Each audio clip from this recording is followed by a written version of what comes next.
सातत्याने काम करीत असल्या कारणाने मच्छीमारांचा फार विश्वास आहे। आम्ही मच्छीमारांनी भाजपाच्या विचारांच्या व्यक्तींना सातत्याने 2 वेळा निवडून दिले। त्यात भाजपाच्या सोबत असणारी शिवसेनेचे खासदार देखील निवडून दिले। खासदार म्हणून निवडून आणण्यात आम्हा मच्छीमारांनी महत्त्वपूर्ण भूमिका बजावली आहे।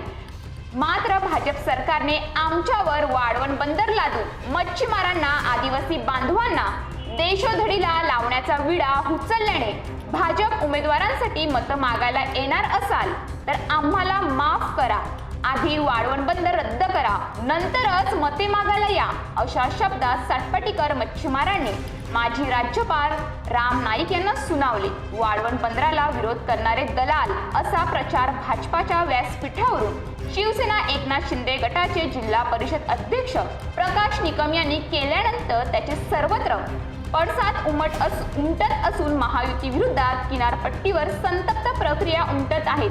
त्यामुळे महायुतीचे उमेदवार डॉक्टर हेमंत सावरा अडचणीत सापडले आहेत। अध्यक्षांच्या वक्तव्याशी महायुतीचा कुठलाही संबंध नसल्याचे स्पष्टीकरण देण्यात आले असले तरी त्यानंतरही मच्छीमार आणि स्थानिकांमधील रोष कमी होत नसल्याचे चित्र सर्वत्र दिसून येत होते। त्यामुळे मच्छीमारांचे मित्र म्हणून ओळखल्या जाणाऱ्या राम नाईक यांना महायुतीकडून सातपाटी येथे पाचारण करण्यात आले होते।